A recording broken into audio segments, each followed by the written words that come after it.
ఈయన ముందుగా పిటిషనర్ వాదనలు మనం చెప్పుకుంటే బాలగంగాధర్ తిలక్ ఎందుకు వేశాడంటే, మొత్తంగా ఈ 7 కేసుల్లో చంద్రబాబు ఉన్నాడు, మినిస్టర్ నారాయణ ఉన్నాడు, అచ్చెన్నాయుడు ఉన్నాడు, కొల్లు రవీంద్ర ఉన్నాడు, దేవినేని ఉమా ఉన్నాడు, లింగంనేని రమేష్ ఉన్నాడు, వేమూరి హరికృష్ణ, ఇలాగా మొత్తం 114 మంది ఈ కేసులో ఇన్వాల్వ్ అయినారు. చంద్రబాబు ప్రభుత్వం రాకముందే, రిజల్ట్ కూడా రాకముందే అక్కడున్న హరీష్ గుప్తా, అక్కడ ఉన్న మన సిఐడి ఆఫీస్లో ఉన్న ఫైనాన్స్ వింగ్ని సీల్ చేశారు, డాక్యుమెంట్స్ అంతా సీల్ చేశారు. అక్కడి నుంచి మొత్తము వీళ్ళు హ్యాండ్ ఓవర్ చేసుకున్నారు. దాని బెవరేజెస్, ఇతని మీద మద్యం కేసు పెట్టిన కంప్లైంట్ ఇచ్చిన బెవరేజెస్ ఎండి ఎవరైతే ఉన్నారో వాసుదేవ్ రెడ్డిని వేధిస్తున్నారు, ఆయన మీద కేసులు పెట్టారు. అలాగే ఇతని మీద ఇసుక కుంభకోణం పెట్టిన గనుల శాఖ సంబంధించిన వెంకటరెడ్డి, ఆయన మీద కేసులు పెట్టాడు. అంటే వీళ్ళు తమ మీద పెట్టిన కేసులు ఎవరైతే పెట్టారో వాళ్ళని వేధిస్తున్నారు. వాళ్ళ డాక్యుమెంట్స్ అంతా వీళ్ళు హ్యాండ్ ఓవర్ చేసుకున్నారు. సో ఈ కేసుల్ని సిఐడి నిష్పక్షపాతంగా విచారించదు. క్లియర్గా ఈ కేసులన్నింటినీ కూడా చంద్రబాబు తనకు అనుకూలంగా మార్చుకుంటాడు. కాబట్టి ఈ రాష్ట్రంలో ఉండే ఈ ఏజెన్సీలు, ఇన్వెస్టిగేటివ్ ఏజెన్సీలు చంద్రబాబుకి అనుకూలంగా ఉంటాయి. కాబట్టి ఈ కేసుల్ని ఈడీ సిబిఐకి ఇవ్వండి. ఎందుకంటే ఈ స్కిల్ డెవలప్మెంట్ కేసులో ఆల్రెడీ ఈడీ ఈసీఐఆర్ అంటారు. ఈడీ మామూలుగా మనం ఎఫ్ఐఆర్ అంటాం కదా, అలాగా ఈడీ పెట్టేదాన్ని ఈసీఐఆర్ అంటారు. ఈసీఐఆర్ కూడా నమోదు అయింది. కాబట్టి సో ఈడీకి సిబిఐకి ఇవ్వండి అని ఆయన వేశారు. అయితే ముకుల్ రోహత్గి వాదన ఏంటంటే, ఆల్రెడీ 7 కేసుల్లో 5 కేసుల్లో విచారణ పూర్తయి ఫైనల్ ఛార్జ్షీట్లు కూడా అయిపోయినాయి. కాబట్టి ఇప్పుడు ఈడీకి సిబిఐకి ఇవ్వాల్సిన అవసరం లేదు అని వాళ్ళు వాదన, దమ్మాలపాటి అండ్ ముకుల్ రోహత్గి ప్రభుత్వం తరపున. అయితే కోర్టుకున్న డైలమా ఏంటంటే, మామూలుగా సమీక్ష చేసే అధికారం ప్రభుత్వానికి ఉంటుంది. కేసుల మీద సమీక్ష చేయొచ్చు. ఈ కేసులు సరిగా లేవు, కక్షపూరితంగా పెట్టాయి, కాబట్టి వీటిని మేము విత్డ్రా చేసుకుంటున్నాం అని చెప్పేయచ్చు కోర్టుకి. చెప్పేస్తే ఈ కేసులు ఉండవు.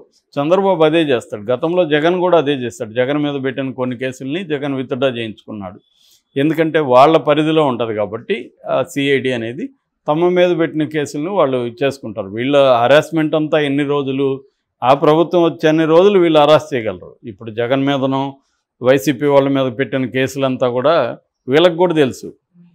మళ్ళీ నెక్స్ట్ జగన్ వస్తే ఇవి నిలబడవని. కాకపోతే ఇప్పుడు అరెస్ట్ చేయొచ్చు కదా, ఇప్పుడు జైళ్ళల్లో పెట్టచ్చు, ఇప్పుడు కొద్ది రోజులు వాళ్ళని అరెస్ట్ చేయొచ్చు అనేది వీళ్ళ ప్లాన్ తప్ప ఇది లాజికల్గా నిరూపిస్తామని ఎవడు పెట్టాడు. జగన్ కూడా చంద్రబాబు మీద ఎందుకు పెట్టాడు, అరెస్ట్ చేద్దామనే పెట్టాడు. జగనే తెలీదా ఈ కేసులు నిలబడవని? తెలుసు. అయినా కూడా అరెస్ట్ చేయొచ్చు కదా. 52 రోజులు పెట్టగలిగాడు కదా చంద్రబాబు జైల్లో. అలాగే వీళ్ళు కూడా 50 రోజులు, నెల రోజులు, కొన్ని నెలలో జైల్లో పెడతారు. ఇప్పుడు కవిత 5 నెలలుగా ఉంది జైల్లో. రేపు పొద్దున అదేమన్నా అవుతుందా? ఏమి అవుతుందని అందరికీ తెలుసు. కానీ ఈ 5 నెలలుగా అయితే పెట్టారు కదా. అట్లాగే కేజ్రీవాల్ని జైల్లో పెట్టగలిగారు. ఆయన 17 నెలలుగా ఉప ముఖ్యమంత్రిని పెట్టారు. ఇది మోడీకి ఉన్న లక్ష్యం కూడా ఏంటంటే, ప్రతిపక్షాలని జైళ్ళల్లో పెట్టడం ద్వారా వాళ్ళ మొరల్ దెబ్బతింటుంది, పార్టీ నాయకత్వం మొరల్ దెబ్బతింటుంది, వాళ్ళ కాంట్రిబ్యూషన్ అనేది ఉండదు. రెండోది వాళ్ళకు ఒక అవినీతి ముద్ర కూడా, మన బురద కూడా అంటించేస్తే జనాల్లో కూడా నెగిటివ్ ఇది వస్తుంది. నమ్మేవాడు నమ్ముతాడు, చేయకుండా ఎందుకుంటారులే అనుకుంటారు. కాబట్టి ఈ ప్రాసెస్లో జరుగుతుంది. కాబట్టి కోర్టు ఏం ఆలోచిస్తుందంటే, ఆల్రెడీ ఇది కొన్నేమో సుప్రీంకోర్టులో ఉన్నాయి. ఇప్పుడు స్కిల్ డెవలప్మెంట్ కేసుని అసలు క్వాష్ చేయమని సుప్రీంకోర్టులో పిటిషన్ వేశారు.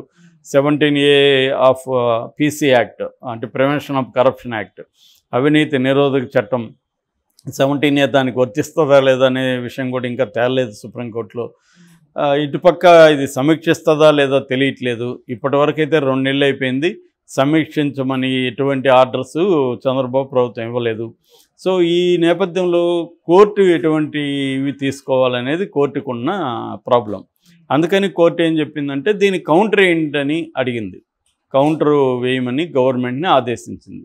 సో కౌంటర్ వాళ్ళు వేసినప్పుడు వాళ్ళ వాదనలు డీటెయిల్గా కౌంటర్లో అంటే సమీక్షిస్తామని కూడా రేపు చెప్పింది అనుకో హైకోర్టు, అప్పుడు మరి సమీక్షకు వదిలేస్తారా, లేదు మీరు సమీక్షించడం కాదు దీన్ని ఈడీ సిబిఐకి ఇవ్వాలంటారా? ఎందుకంటే గతంలో ఒక ప్రైవేట్ పిటిషన్ ఒక పేపర్ వేస్తేనే హైకోర్టు జగన్ని ఆర్థిక ఆ, నేరం కేసులో సిబిఐకి ఆదేశించింది కదా.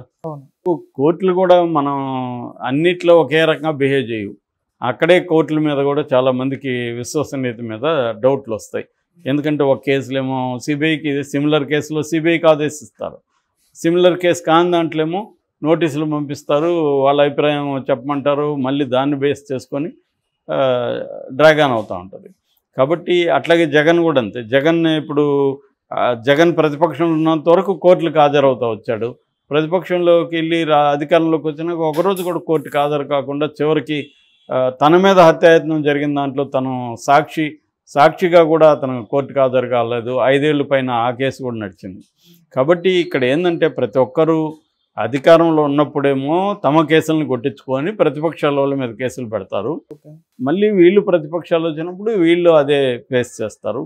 ఇది జరుగుతుంది మన దేశంలో, ఇది అన్ని చోట్ల జరుగుతుంది. సో ఇప్పుడు చంద్రబాబు మీద ఈడీ సిబిఐ కానీ ఒకవేళ పొరపాటును పెడితే మాత్రం అది సంచలనం అవుతుంది. బట్ పెట్టినా కూడా ఏం కాకపోవచ్చు, ఎందుకంటే జగన్ మీద ఏమైనాయి, చంద్రబాబు మీద ఈడీ సిబిఐ ఏం చేయబోతుంది? జగన్ మీద కూడా ఈడీ సిబిఐ ఉంది కదా, 10 ఏళ్ళుగా ఏం చేశాయి? కాబట్టి చంద్రబాబు 16 ఎంపీలు ఉన్నాయి కాబట్టి మోడీ ఆ 16 ఎంపీల మీద ఆధారపడి ప్రభుత్వాన్ని నడపాలి. కాబట్టి రేపు ఈడీ సిబిఐ ఎంటర్ అయినా ఈడీ సిబిఐ కూడా మోడీ ఆధ్వర్యంలోనే పనిచేస్తాయి కాబట్టి ఫైనల్గా, ఎందుకంటే డైరెక్ట్లు నియమించే అధికారం మోడీకే ఉంటుంది కాబట్టి ఫైనల్గా మోడీ చెప్పినట్టే వినాలి. కాబట్టి చంద్రబాబు మీద ఏమి జరగదు. కాబట్టి కోర్టు ఒకవేళ ఈడీ సిబిఐకి ఆదేశించినా ఇప్పటికిప్పుడైతే చంద్రబాబుకి ఉన్న డోకా అయితే ఏమీ లేదు. Okay sir. సో జగన్కే ఇబ్బందులు తప్ప చంద్రబాబుకి సిబిఐ నుంచో ఈడీ నుంచో ఇబ్బంది